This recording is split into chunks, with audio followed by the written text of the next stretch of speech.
Hello and welcome to On the Record, a debate-style television talk show where Bahamians will find the balanced, true and open debate they've been looking for.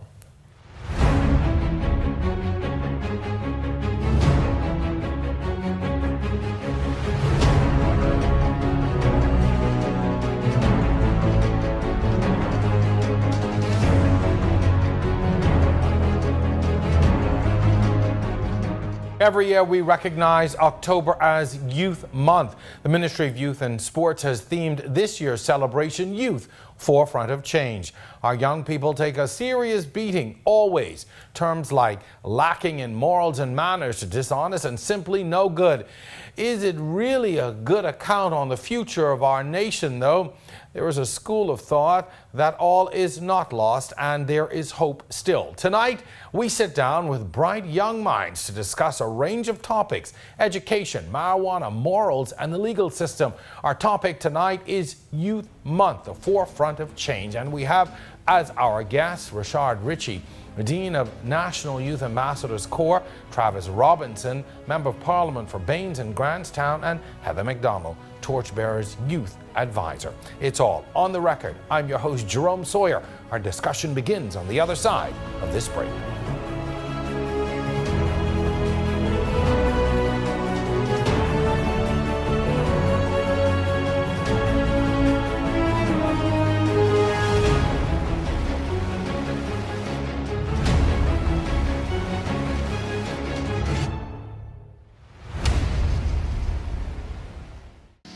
Hi, I'm here to tell you about the fastest way to purchase the vehicle you want right from home. With SBT Japan, we import used cars from Japan straight to you.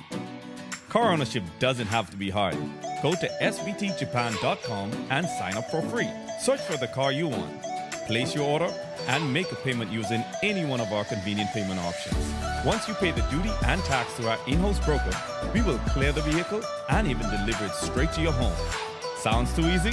Well, shouldn't it be? Are you afraid to swipe your card and you don't like to carry cash?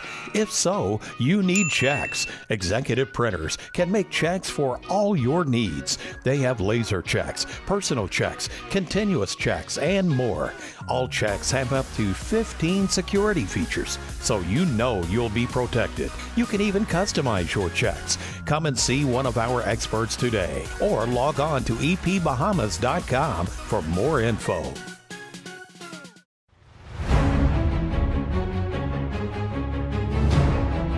And welcome back to On the Record. We're going to explore our nation's youth this evening under the topic Youth Month, the forefront of change. Our guest tonight, Heather McDonald, a Torchbearers Youth Association advisor.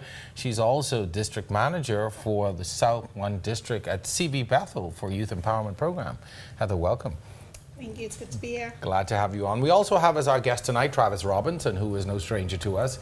He is a Member of Parliament for the Baines and Grantstown constituency and one of the youngest MPs to ever grace the halls of the House of Assembly, having been elected at the age of 22. He's also a student at the University of the Bahamas. Travis, welcome back. Thank you. Glad to have you with us. Also on our panel tonight, Rashard Ritchie is a Dean of the National Youth Ambassadors Corps and a senior at the University of the Bahamas and a training assistant at an aviation company. Welcome on board. Glad to have you. Welcome aboard, if I could say that. All right, folks, thank you so much for coming this evening. Tonight is all about our youth in recognition, of course, of Youth Month, a month that's set aside once a year to recognize the achievements and the works of our youth. I think Youth Month should be every month of the year, but that's just my personal opinion. But first of all, Travis, I'm going to start with you. You know, the journalist in me want to let this show go on without asking you how have you been?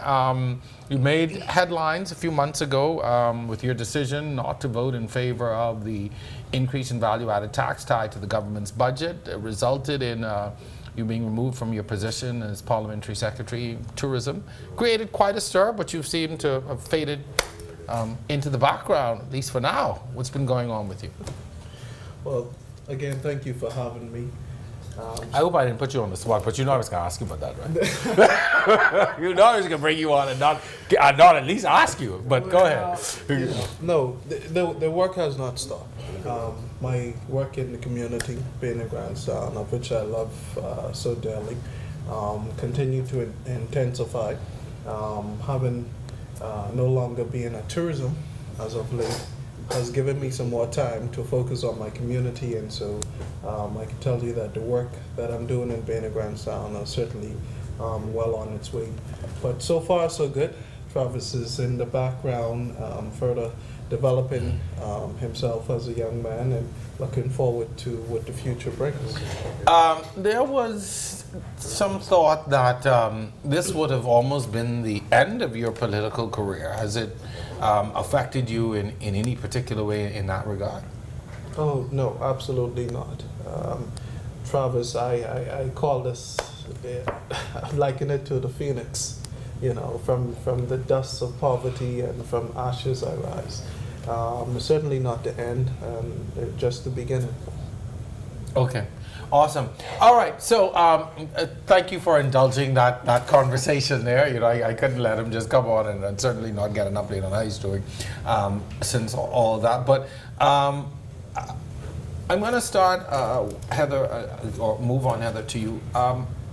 Are young people really represent, and we say it all the time as a cliche, they represent the future. But as a nation, are we seriously focused, or are we focused enough on preparing our young people for the roles of taking over? Because I look around, and I'm in that 40-plus generation, and we're moving now into more and more positions of leadership. It's my generation now that's really taking the helm, but you know, you have a generation right behind us who is going to be taking over, and in some instances have already started to ascend into positions of leadership. But as a country and as a people, are we preparing our young people? And more so, are we serious about preparing them? I would say that we're not even doing the bare minimum for preparing our young persons to take over in leadership.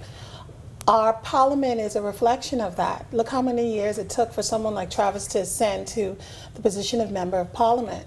We have a saying where you have to sit small until your name is called. And we have so many young persons all over the Bahamas in various organizations, whether political or civic organizations, who have really great ideas, who are full of passion, and not only that, they're willing to work and they're dedicated. And you know, when you get a person at a young age to be dedicated to something, you will have one of the most faithfulest and loyal members until they move on to the next thing. And I feel that as a country, we don't utilize our young people to the best ability. And we need to do more, not just having a Torchbearers program or just a progressive young liberals program. It needs to be more.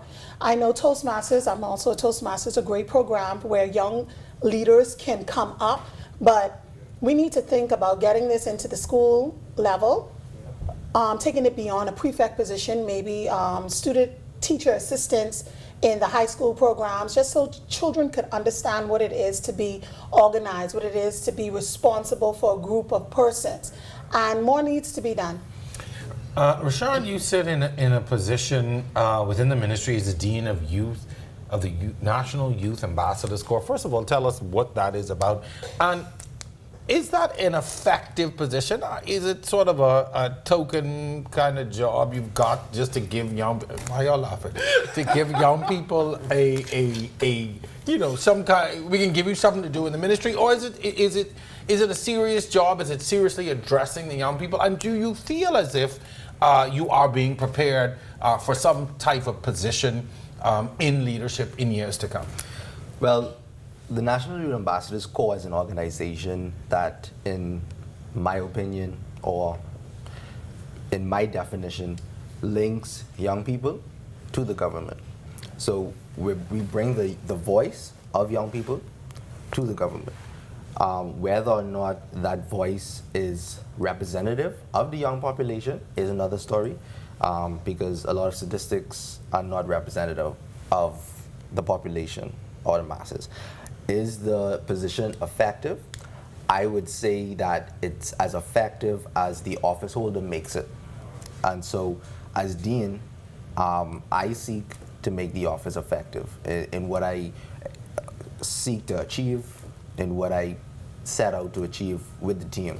So one of the things that I wanted to do during this tour of duty was to make the Ambassadors Corps kind of a policy advisory group per se, whereby we would do research analysis and really get the voice of young people, create policy advice, and advise the Ministry of Youth, Sports and Culture on the direction in which we should be going in terms of youth policy in the Bahamas. One of the things that concerns me is I see a Rashad, I see a Travis, I see others like them who are doing things, who are making a statement, a name, who are seemingly at the forefront.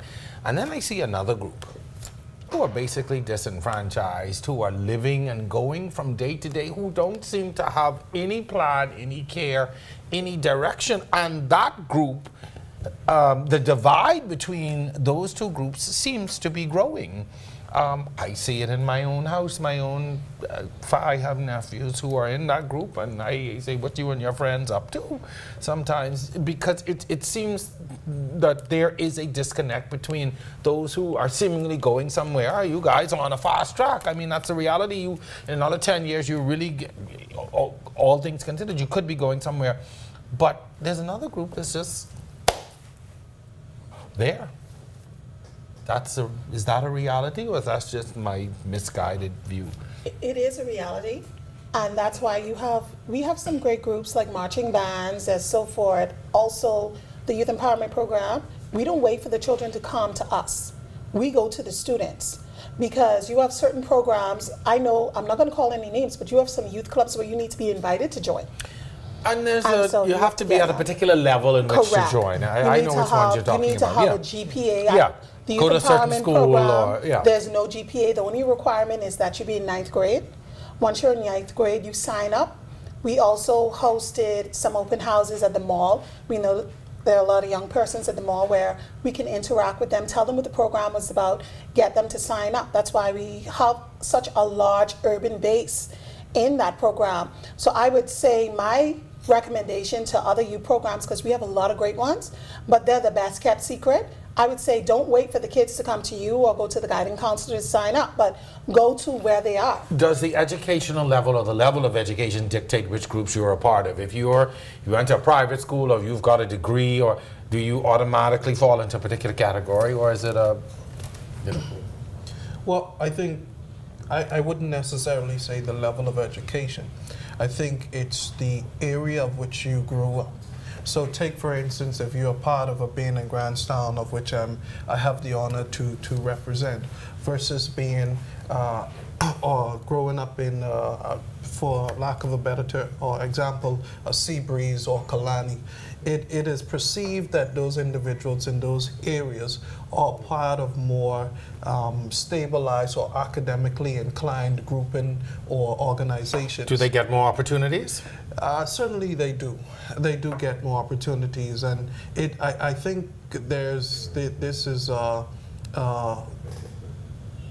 force on the government as well, to ensure that the government do its part, in addition to private sector organizations, for those young persons who may be at a loss or disenfranchised by organizations with these types of requirements. How much of that de-average syndrome are we living every day? I talk about it all the time in my private life. Every time I encounter something, I go, the average is alive and well. How much of that national de-average that we talk about all the time, how much of that is coming into play? And are we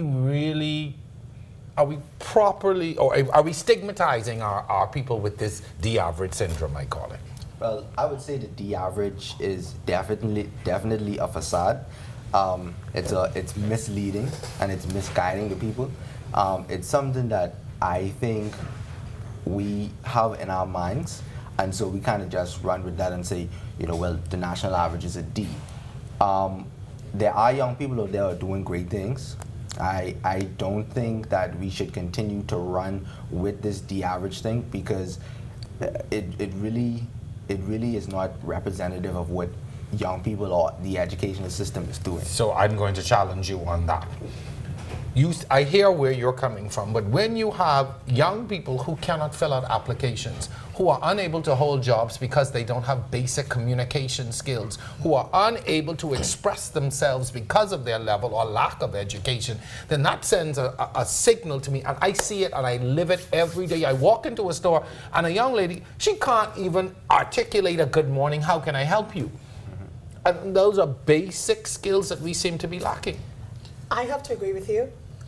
Being involved with youth programs for over 10 years in Grand Bahama and in New Providence, I would say there is a strong difference between persons' youth programs or young people in Grand Bahama and young persons in Nassau or in the Family Islands, I would say. When you're in the Family Islands, you have homes where parents communicate with their kids more. They're a bit more old-fashioned and conservative, whereas in New Providence, you have a child that might not have seen their parents for 2 days because they have 2-3 jobs. They just see their parents in passing. So there's a lack of communication. And then we have these new mobile devices and the internet. There's no talking anymore. Everyone We're doing now this all texts day long. Our fingers are at work all day long. They're not even gonna laugh. They're gonna say, "Oh, this is funny, LOL." LOL, And yeah. I'm saying, "But you're in my face. Why are you saying LOL? You don't have to say it. That's something you type." So, but with the gentleman over here was saying, we are the average, and to pretend that we are not would be a disservice to us, because if you don't realize the problem, you can't come to a solution. I do agree that you have more and more students going into college, more and more students improving, but there is still that de-average. And I think the reason for that is because we need to change the way we teach our children, because everything is still analytical. Read the text, read this and repeat after me. Take a note from the board, where these kids have their computers in their hands all the time. Let's go to a more digital form of learning, a more visual form of learning or creative form of learning. But we're stuck in 1987 teaching when we're in 2018, and we need to get to that level, and then we'll find that the average changed because the way the students learn has changed, but we're still teaching them old-fashioned. One of the things that the Minister of Education has instituted is giving tablets to the preschoolers and more of a focus on preschool education. Is that the way to go? Do we need to be starting at that point? And are we, by doing that, are we alienating all those kids who are now outside of that grouping? But I want to start with, why are you giving me the side eye, Travis? Come on. Okay, is that the way to go? Listen, first of all, let me say that the D-average thing, I'm not a fan of it. I feel like the D-average is not doing justice to the thousands of educated young professional Bahamians who are out there, and we're carrying a stigma because of the focus on a particular group of individuals who are failing. We toss the D-average to and fro, back and forth, but okay, let's take the portion of young people who are succeeding. What is their average? Because if the ones who are failing have an average, what is the average of the ones who are succeeding? So I choose to focus on that part, because I feel like there are more successful young persons than there are not. In relations to the tablet thing, unfortunately for me, I don't buy into the vision. I am thankful for the direction in Why which. don't you buy into the vision? What's wrong with it? Because I think that there's a lot more to be done. Giving children, preschoolers, tablets and say, hey, yeah, take that, go ahead and learn. It's a good direction to be going into, and I applaud the effort. But I don't think in nowhere that will be the fix-it bound to the problems we are facing in education. But to zoom into the thousands of young people as well who are returning back to the Bahamas, having completed tertiary level education with bachelor's and master's degree. Just as there are those who cannot fill out an application, there are young people who are filling out applications, and those applications not even being viewed because of the qualification. Okay, folks, we are at the point of our first break. I know we have some more points to make, but stay with us. We will return with more On the Record right after this break.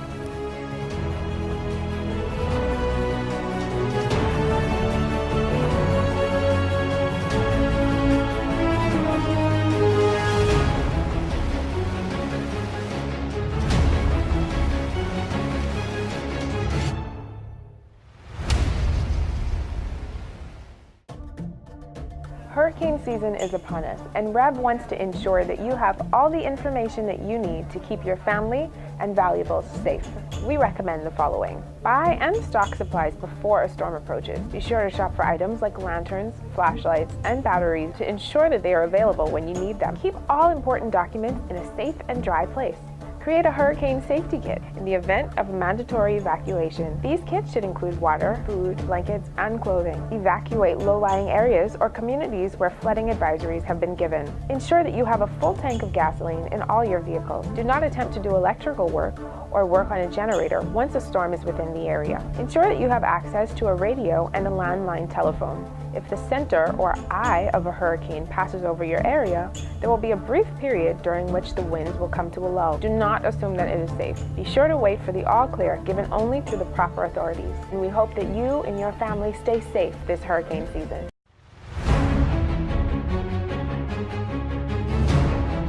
And we are back with more On the Record. Our discussion tonight, Youth Month, the forefront of change. We're in the midst of a really good discussion on education and where it's taken our people. One of the things that, one of the sore points is really the level of preparedness of our young people. And obviously we have different, differing opinions on that. And I always say it, all the time. Our young people, for one, don't seem to be able to communicate effectively. And that leads to a lot of problems. You have a lot of people just angry because they can't express themselves or don't know how to. Secondly, it also leads to socialization issues as well. Sometimes I find that we're just not properly socialized, and that leads to so many other problems. So I want to discuss really what are some of the fundamental issues that are contributing to these things. And we're in a time where communications are evolving so much, we barely talk to each other as it is. You're in a room and you send a text or WhatsApp to say, hey, bring me the glass. I'm guilty of it. Turn that TV off of me. I just want to say that, they always say if you call someone a name, they're going to start to believe that that's what it is or that's who they are. So if we continue to push this de-average on people, that's who they, so that's what's what the we're going to fix? believe. How do we fix? So one of the things that I would say in response to your question on communication, the issue of communication, if you look at the classroom, you spend 30, 40 minutes to an hour just receiving instruction. So there's really no dialogue in the classroom. And so that's one of the things that, like Heather was saying, we need to change the way that we teach and educate in the classroom setting itself. Another issue is normally or most times when students leave the educational system, they're unable to find their place in society.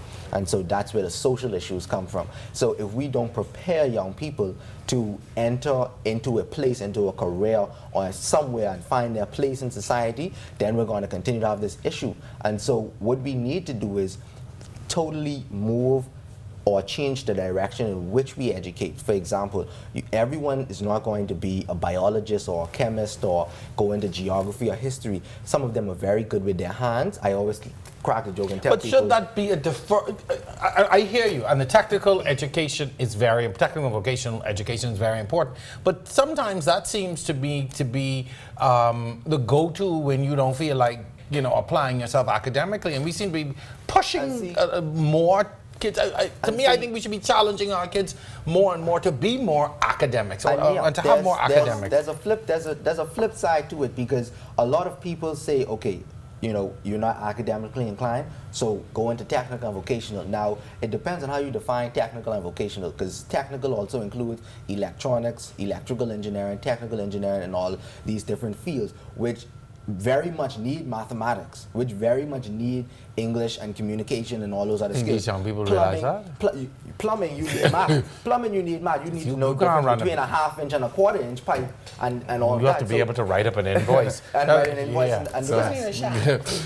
I don't look down at technical vocational institutions because it's a part of the academic program. I don't think you're pushing a child because you realize that they're not academically savvy. But that's how it appears sometimes. But a lot of times, when I was in high school, I will speak from my point of view. I attended BTVI before I went to college.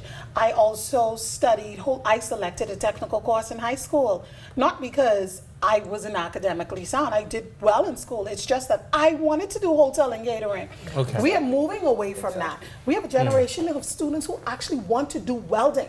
They actually want to do cosmetology. It's their choice. The parents, trust me, my parents was trying to convince me to do business. And I was like, no, I want to go in hotel hospitality, because the speaker who they brought in, they made it sound so excited to me at the time. I was like, oh, I want to do this. I want to engage with tourists. I want to learn how to cook. I want to do those beautiful upside down cakes, because at the time, I used to watch Cupcake Challenge and Cake Wars. So You wanted to do all that. I want Right. to learn how to do that. So we're a generation of artsy people. We're not really into much of research and so forth, though you have a lot, but we're creative minds. So more students are now leaning towards technical vocational, because it's allowed them the freedom to be a more artistic. And creative. Exactly. Right. Travis, you mentioned something during the break. Are you finding that more young people are coming home after completing tertiary education, or is this brain drain that we talk about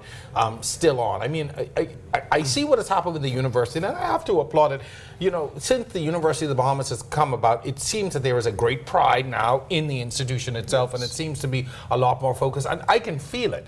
But are more young people coming home, or do we need more to come home to bring those expertise? Because while it's great to have the option to school here, it's a great thing to be able to go abroad and to experience other things and other ways of doing things and best practices. Is that happening, or is that brain drain still on? Well, I think the brain drain is still on, where you have young persons leaving the Bahamas, but in relation to those who are coming home, they're coming home. What we're finding now, or what I'm seeing now, is young persons who are coming home, they're staying for 2-3 months, and by the third month, they're gone. And when they leave the second time upon their arrival, they're leaving the country with the intention of not coming back. All right. So we still have a disconnect as well between having a registry where we can pull from our nation's young professionals who have went off, educated themselves, and are now back to give or to lend service to the country, while we still have individuals in our government systems and private sector as well, it may not be as much as government sector, who have been there 40, 50, 60 years and not ready to leave. Yeah, time for them to go now. Long time, long overdue. Yeah, they I don't, overdue. anyhow. Yeah. That's another show. That's all. Yeah, that's another show. Uh-huh. So there must be a place for young persons when they come back, because they are the ones who are going to help push this country forward. We've got to as well. move forward with that, but I just want to put in a plug. Having young people come back is one thing, but having them come back to reasonable positions where they can move forward with sensible pay is equally as important. I just want to put it out there, because having our young people come back and making minimum wage with a college degree really is unacceptable. So as we move forward, one of the things that we have tackled on this show in recent months, and certainly that has been bandied about in the media quite a bit, is this whole issue of the legalization of marijuana and even medical marijuana. And I have said it over and over. Young people have taken the use of marijuana and taken it to another level. I go places and I see young people, and I hope the police don't lock me up, but I go places and I see young people engaging in the use of it, and it is very pervasive. When I was a teenager, when I was young, it was something that a group of people did that you did not see. You may have known, but it seems to be very accepted. And I'm wondering whether we are getting to a place in our culture where our young people will force some things to happen as it relates to things like the legalization of marijuana and the use of medical marijuana. I think that's going to happen, and probably in the near future, because what we see on television, they have shows now where it's so casual. Even in the United States, you go in California, you can go to the marijuana dispensary. They have it in tea form now. You basically can buy a hemp tea. They make clothes out of bags. So many different products are coming from marijuana now. It makes it more the norm. And us being in such proximities closer to the U.S., a lot of their culture and their fads end up trickle down in the Bahamas. And one time ago, you had to sneak around, like you say, to smoke marijuana. Now persons aren't doing it. It was taboo. someone would be ashamed to even admit that they smoke marijuana. You knew all the kids in school, or you knew your friends who did it, and it was kind of like they were shunned. You used to call them, they're the dope boys, or they're the now weed are boys. doing it more and more. Yeah. I was so shocked when I moved here. I was like, females smoke marijuana. Yeah. I never saw a female smoke marijuana until I came to New Providence, and it's just becoming the norm now. And it's not a dangerous drug per se, but the reason why most Bahamians don't support it is for religious purposes more than anything else. Do you think that we need to seriously, though, address the penalties for being caught with a joint? The fact that we have criminalized it so much, and a lot of our young people have been so disadvantaged because they have been caught up in, or gotten caught with a joint or two, or been caught up in something relative to marijuana, and now it's criminalized to the point where the record follows them. Yeah, so definitely we need to make some advances in terms of the criminalization of marijuana. It has caused a lot of young people to have records, and that kind of just sets them on a path, on a downward path. And so definitely, like for example in Jamaica, I think you can have up to like 2 ounces. So you can have a regulation on the amount that you can be found with, or the amount of usage per day. Maybe it's scientifically proven that overusage causes some sort of behavior. Overusage of anything. Or of anything, but definitely we are at a point in our nation where I wouldn't say that things will be forced down, but it's just that the culture is evolving. Young people are changing a lot of things and doing a lot of things differently. The criminal record part of it, we could actually save a lot of young people if we decide that, a joint, fine. Right now, I always tell people, can you go out and find marijuana? If you wanted marijuana, do you know where to go and get it? Is that a trick question? Everyone knows where to find marijuana. If you want it, you will get it. So a lot of people say, legalizing marijuana is going to cause people to want to do it or want to use it. It's not. If you want to use marijuana, you can find where marijuana is. I just have to tell you that sitting here and having this conversation, it's like a surreal experience for me. My late grandfather is probably doing somersaults in his grave to know that we are discussing this on the air. But Travis, I wanted to speak to the experience within your constituency. Abain and Grandstown community would be an area where, by the way, where you could find marijuana to buy it. I just say it. Not that I know personally. But if I'm sure the community now presents some unique things, because I'm sure that's a pervasive activity within that community, eh? Let me tell you, every time I see a young person in this country locked up or hauled before the courts for joints of marijuana, it sickens me. It sickens me to the core, because I've lived it and I've seen it.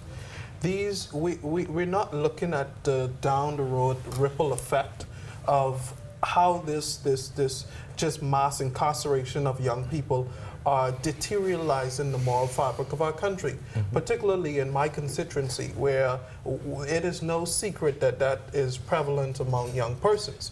These are young people, many of whom are turning to that lifestyle or engaging in such activity because it has become a life for them in terms of making money. That is their job. And while we may argue between what is right and what is wrong and what job is better than the next, that's a discussion at a different time. But this has become a livelihood for many of the persons inside my community.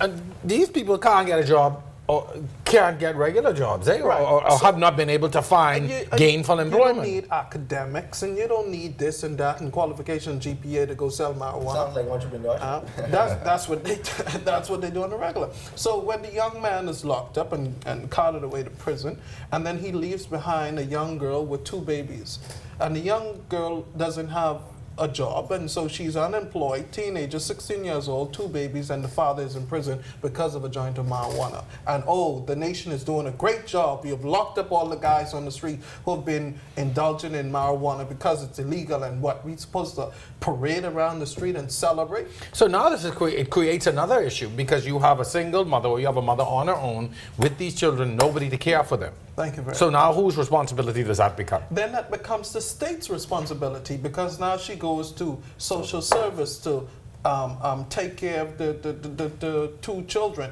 And then when the state start to cut budgets and go towards social service that is most needed, then we have Sound this like a ripple sore down.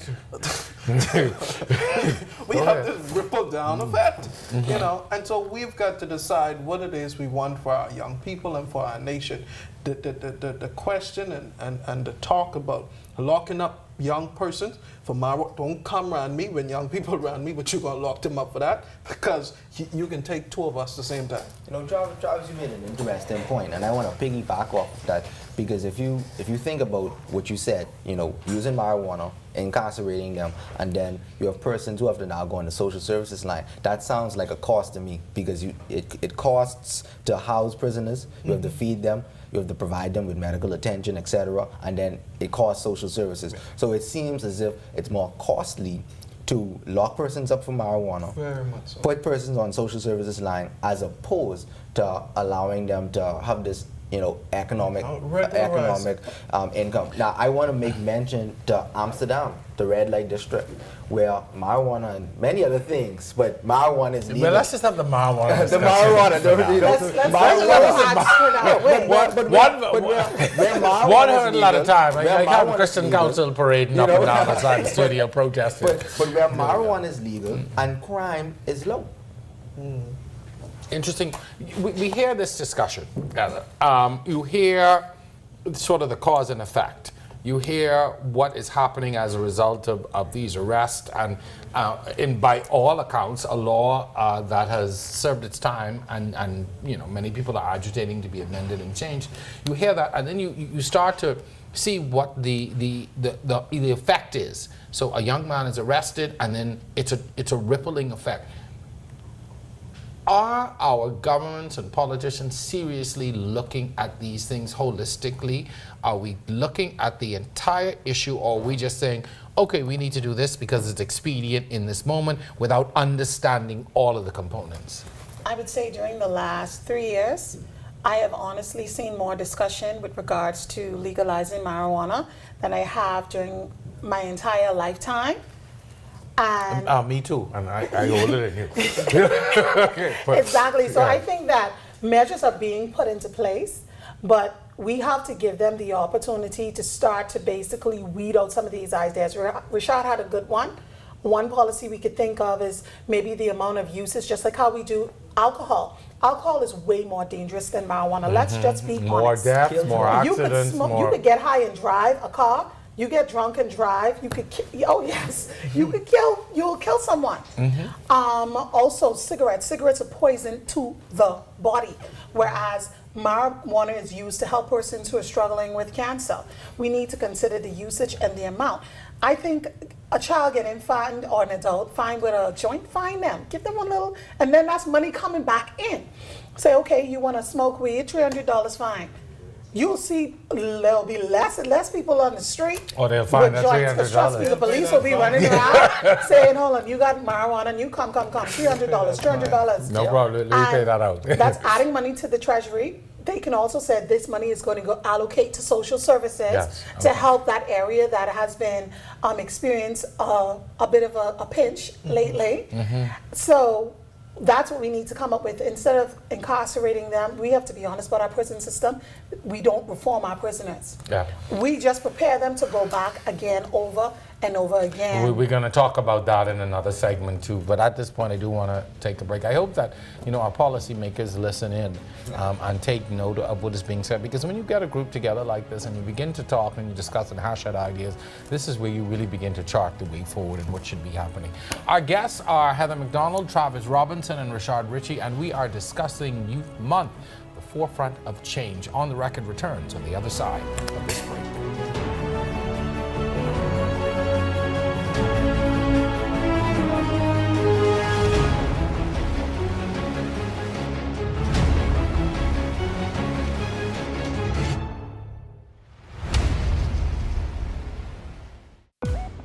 One America News Network, your leading source for the latest breaking national and international news. With nearly 4 times as many headlines as the other networks. Straight news, no speculation, no opinion, just the facts. Complete coverage 24 hours a day, 7 days a week. One America News Network, your source for credible news.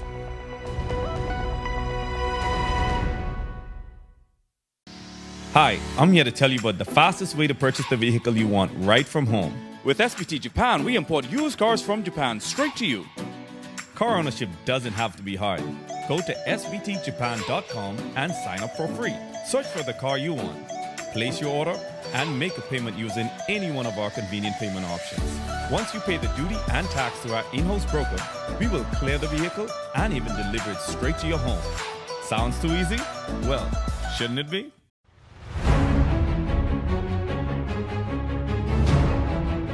Welcome back. We're into the second portion of On the Record. Our topic tonight, Youth Month, the forefront of change, with my guests in studio tonight. I want to begin to talk a little bit about sort of the moral dilemma that young people find themselves in. We are in an age of rapidly changing technology, the prevalence of social media it permeates almost every facet of our lives. It has also become, in many ways, a damning tool for young people because of how they utilize and use it. And it has seemingly given our young people a bad name, and in some instances, the title of having no morals or losing their moral compass. And I often have a discussion with my friends and in my age group, and I say, if we had social media when we were younger, would things be so different? Just what we did was probably just not documented. But is it that social media has uncovered that and technology has uncovered that, or is it that our young people have seriously lost their moral compass? I don't think that young persons lost their moral compass, because I am of the opinion that morale changes with time. What was taboo is no longer taboo. Just a moment ago, we were speaking about marijuana so freely. Yes, Lord. My grandfather, I can't even drive past the Western Cemetery. You even have to be conscious. About 5, 6 years, 7 years ago, you had to be so careful what you said in the media, in the public. Now, social media allows you to take on an alter ego. That's why you have a lot of persons, we call them trolls online. You could become someone else and say, you know what, I'm gonna be Helen. My name is Heather. On social media, I'm Helen, and I'm gonna speak my mind, and I'm gonna say whatever I have to say. But when you meet me one-on-one, I'm calm and mellow and understanding. Yeah. Social media give you the freedom to speak your mind. And the sad thing about it is it can be cowards. It can be a dangerous tool as well. Yeah, it empowers cowards as well, I find. Because a lot of times people who are, if you're not willing to have that conversation face to face, you hide behind this facade and you go on the attack. But again, that's another show. I wouldn't say that we have lost our moral compass. Like you said before, a lot of things that was done in the past, it probably just wasn't documented. I would say that since the birth of the internet, there's been a lot of information, and so young persons are more exposed to information, and so this information has shown them that, okay, these things that were tabooed, it ain't really so bad. Marijuana was tabooed. After researching marijuana, this really ain't so bad. The whole sex before marriage thing, they started reading up on the religious reasons why it was tabooed, and they started looking at the fact that, hey, I can have sex, I just need to use a condom or whatever. So the more exposed young people are to education, all this knowledge online, I think they're just becoming more educated and they make more informed decisions, and rather than just saying, my mommy or my grammy say don't do this, so I ain't gonna do it. They're reading for themselves. Is it though? Do you find in any ways it eroding though at some of the things? I mean, my grandmother used to always say, morals are morals are morals. Some things really, are fundamental. But I find sometimes in just my own observations that it seems to be an erosion of just some basic things that I can't even sometimes put into words some of the things that I see and some of the activity and the behavior that's documented and then also glorified. You know, when you see young women, I don't even call them young ladies, but young women in the street fighting and tearing off each other's clothes, and that's documented and circulated and glorified even in some instances. And you look at that and you think, well, I mean, times changing, but are these the times that we're changing too? Yeah, but I mean something like that. I use two examples: sex and marijuana. But when you're talking about fighting, yeah, that's something that's basic. So the internet, we kind of have lost our moral fabric in that regard, in terms of the fighting in the streets, kind of insulting people. Man, my Grammy been fighting too. So again, it's just not documented. Yeah, Grammy them used to behave like used to that? Is fight that what too. you're trying You to know, say? when you sit down, you hear them stories, and Grammy tells you a story about how she jumped through the window and jumped on her husband, sweetheart, and you hear the stories. It just ain't documented. Oh my. You know, Very young people it's Or, liberating. Grammy have 10 children and all of them have different last names. You know what? If Grammy had social media, she wouldn't have had all them man, because she would have known that a man was at the next woman's house. Yeah. So maybe Maybe a lot of things. God bless Grammy. But I would say this. A lot of things have been happening. With the entertainment industry, violence and ratchetness is now entertaining. So we find also on so popular, yeah. Yes, when you look at Love and Hip Hop and all these other reality shows, Jersey Shore, The Real World, everyone is just being a bunch of buffoons. It doesn't matter what race you are, you just have a big cesspool of a bunch of crazy people. And it's sad to say, I was watching Love and Hip Hop. I was exposed into that. And so here's the thing. The eyes is the window to the soul.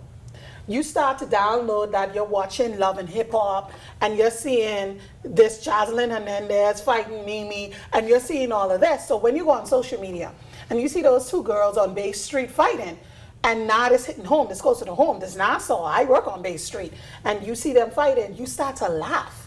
One time ago, I would see that and I'd be like, oh my God, that's a disgrace. But because what we have been exposed to on television, we see that now and it's entertainment rather We're than desensitized. disgrace. We become desensitized? Yes. It becomes familiar, man. That's the norm. If you ain't doing it, you ain't in the But does it know. Which make is it wrong. right? It's wrong. I was going to correct myself. It is No, wrong. Whether it's right or wrong or right, it's like, you know, we can. It depends on what you're measuring it by.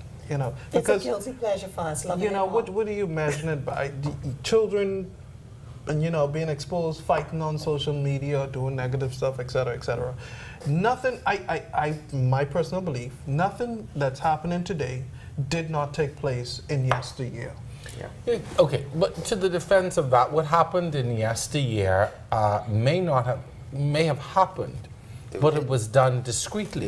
There was a level of discretion, and then you know. But you can't say discreetly, because the pastor having sex with the church member behind closed door ain't different from the No, it man. was discreetly. People knew didn't. It wasn't something that was publicized. Ain't no discreet. It wasn't something that was that was made. like wrong is wrong. Yeah. Wrong No, is and wrong. don't get me wrong. I'm not saying it was Private or right public back is then. wrong. Right. Right. But then do you? I don't think it was happening as much. The volume, the amount of volume that it's as happening much now. And it's now almost. It's now almost. It was frowned upon then. Okay, it was frowned upon then, even though it may not have been talked about. But now it's known and it's almost accepted and acceptable. And I guess that's where the difference is. And that's for my generation and older, that's where the difficulty comes in. I mean, you know, Grammy had them tell 10 children with 10 different last names, but it wasn't something that people were proud of. But nowadays, it's like, yeah, I got 5 children and 6 daddy. And, you know, that's something that people talk about and they glorify and publicize. You know, and I think that's where the dichotomy comes in, where people are you know, where you would get this title of, you know, young people are not moral or losing their moral stance, and the Grammy them didn't do it. Yeah. Okay. The internet's just bringing it to the forefront. That's all it's doing. It's just you bringing know. it to the forefront. And the generation, the older generation that criticize our generation of young people, it is their generation who raised us. This is what you created.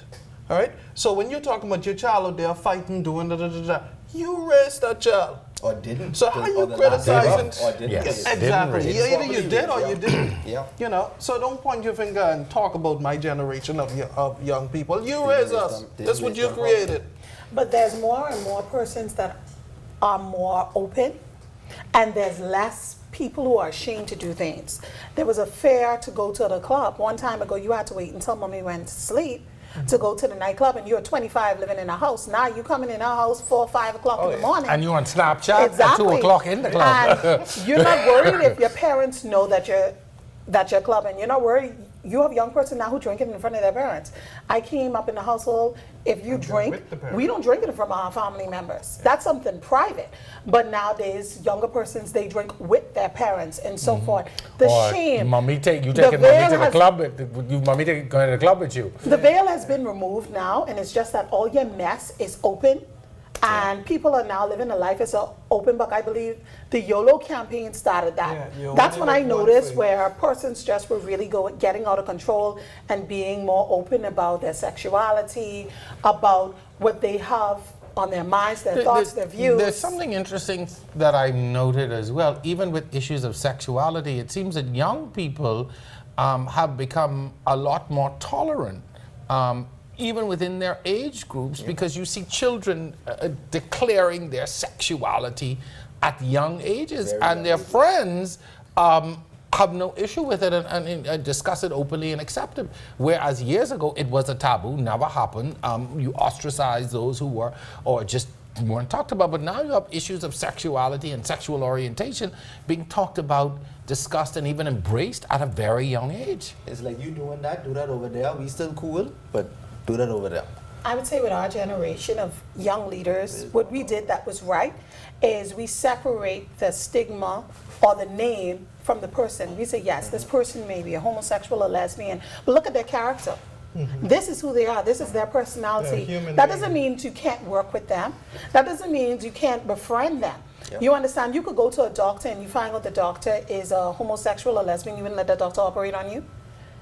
That doesn't make any sense. Whereas in the past, you have persons, if they find out that Bob is gay, oh, that guy ain't touching my hair, like it's a disease. We teach, this is not a disease. This is just a lifestyle that somebody decided to choose to have.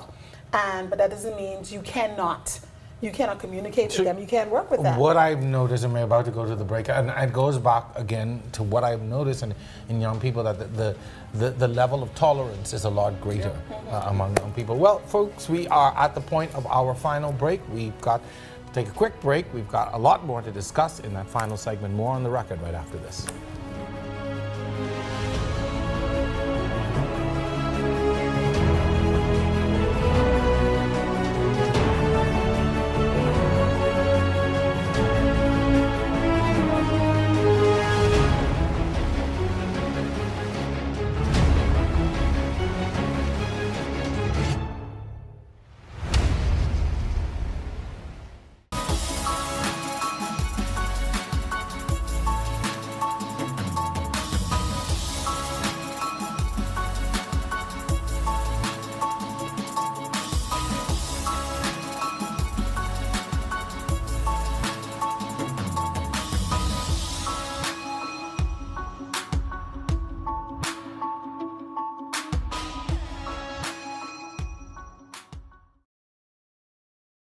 We are in our second season of On the Record, and we thank you, our viewing audience, for allowing us into your homes every Thursday at 8 p.m. We value your opinion, and we want you to be a part of our discussions. So make sure you follow us on Facebook and Instagram and comment on our exciting topics. Remember, it's all on the record.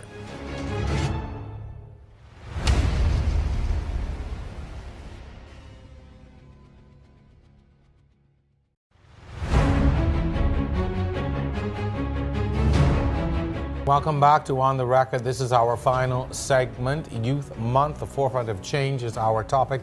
Our guests, Heather McDonald, Travis Robinson, and Richard Ritchie. I have to say, I've been having a great discussion. Our off-camera discussions are rather interesting as well. One of you brought up earlier in our discussion something relative to our legal system and the incarceration of our young people. Within the Department of Corrections, first-time offenders are kept in a particular section to sort of spare them from dealing with the hardened criminals. But are we doing enough to, first of all, try and rehabilitate and give our young men especially that second chance? You know, a lot of our young men are misguided, make some decisions that impact their lives for the rest of their lives, and in that moment they would have made a bad decision, or friends, or any number of things, but it doesn't make them, you know, bad individuals for life. But our system brands them as that. Travis, I'm going to start with you because I'm sure you see some of that within your constituent. I don't want to keep picking up. She used to only MPS, so I'll keep going into your constituency. But you know, from where you sit and the young men, especially that you see every day, and you see their situations, some in and out of prison or in prison, and then you know you're outside of the physical prison, but you're almost in another kind of prison outside. Yes. See, the invisible prison. That is a high problem. More like an elephant in the room that the country does not seek to address in structured ways. There are so many young persons, I could tell you from experience, living right inside my constituency, who went to prison 10, 15 years ago and have not worked from 10, 15 years ago when they went to prison. Not because they don't want to work. Not because they don't want to work, but because this criminal record is following them. And when you look at job applications today, one of the first things at the top of the page is, do you have a criminal record? Tick yes or no, and you tick the box. And what we're finding now is with employers, the minute they see that box with a criminal record tick, they don't go any further. No, they don't go any further. Yeah. That. So there are not sufficient opportunities for young persons or people on the whole coming out of the prison system to be re-engaged into society. I think America have a law policy that's called the banning of the box. So on job applications in America, very rarely do you find, do you have a criminal record, yes or no? So the government has moved a legislation to remove that box off of the application. I want you all's comments on that as well. I just also say to the, you know, in that discussion we had about social media, interestingly enough, a lot of employers nowadays will look at social media to do investigations on you. So that's something to consider too for our young people. But anyway, back to our point. I just want to say that first, the government has to create or build up the reputation. Well, the prison system, the correction system has to build up that reputation that gives employers that assurance that, okay, these persons have been rehabilitated. So it's not necessarily whether or not you had a criminal record, it's whether or not you've been rehabilitated as the issue, or that, no, that it's criminal record. When you have a record, that's it. Yeah. But how do you now distinguish who would have served time based on who would have been rehabilitated? Because there's no distinguishing. Record is record, but I mean, I'm just saying that in terms of having the confidence and the assurance that, okay, you were in prison, whether it was for murder or whatever, but you know, you are a different person. You're no longer struggling with whatever issue you had. Now, the other thing that I want you to understand something. If somebody been to jail for murder, and somebody been to jail for thief, that's two different things. Yeah, it is. Or you know, I may be a little more inclined to look at the fellow who may have moved something that wasn't his, or you know, and caught himself places. I shoot someone in the head. Yeah. So see, that's what I'm saying. So if we're talking about, you know, reducing recidivism and getting persons to get back into the community, the only way we're going to give them that opportunity is if employers feel confident that, you know, you have been rehabilitated. The other 2 points that I want to make, because I know we short on time. There was a study, and I don't know how much at liberty I am to discuss the details of it, but I'm aware of a study that was conducted here in the Bahamas at the prison, and it discovered that 2 government schools are actually, let me not say producing criminals, but criminals on remand or persons on remand at the prison come from 2 schools. It's a study Or the to be majority. publicized, eh? Interesting. It probably is. We talk about that after The way show. that I found out, I don't want to discuss. discuss. And the last thing that I want to say is that the environment of the prison, the condition of the prison, has to change. So Agreed. if No, we're talking definitely, about yes. getting persons ready to re-enter society, you can't have them in a It is- pigsty. Yes, agreed. Heather, you get the distinction of having the last word. Thank you. I would say this, there's a simple solution to this. Yes, I have the solution. See why you always have to have a woman at the table? President, the problem, no, but on a serious note, the problem is the record. You cannot tell a private sector person how they feel. If there's a person coming into an interview, both are qualified, but one have a criminal record, they're going to go with the person that doesn't have the That's criminal human record. So nature, yeah. here's the solution. Remove the record. Rather than sentencing these persons to jail, we should sentence them to volunteer programs. Certain states in the U.S. have this. If you do small crimes, they would send you to the YMCA, Community to service, yeah. boot camp out in the mountains, and they would get Every crime does not counseling. deserve a record. Exactly. Yeah, I you don't agree have with to you put on that, them. Let's take some of our money. Let's turn urban renewal into a true urban renewal program. We have the Adventure Learning Center. I think there's a Boys Brigade camp someplace in New Providence. Let's create a camp for young children or for young adults that have committed crimes, and let's try to help them, because a lot of them have anger management problems. Some of them, they might have stolen just to feed their family. No education, You no understand? education, no skills, no So life remove skills, the no record work for skills. these small charges: grievous harm, having a joint, indecent exposure, and so forth. Don't send these young people to jail. It's a permanent stain on Sentence you. them Yeah. to a Yeah, volunteer agreed. program. They have to do it for 2 years. They have a probation officer that they have to deal with. And at the end of the program, you will be presented with a letter, and then maybe you can also give them courses that they can take up. So when they leave the program, they leave with something. See why they always say it's good to have a woman at the know. table to bring some kind of a reason discussion. Folks, I just want to say, unfortunately, we are out of time in the show, but I want to thank you for coming on and having this discussion this evening. I think you represent the best among us, and those of us who are ascending to that place of getting a little bit older should begin to feel a little bit more comfortable that we are leaving country and world in the hands of capable people. And so certainly continue the good work and continue to be great representatives of this generation. And we appreciate you coming on tonight, and all the best to you. Okay, thank you so very much. Travis, keep up the good work in Bain and Grand Style, man. I want you to think I was picking on you, man. No. But you was not an EMP.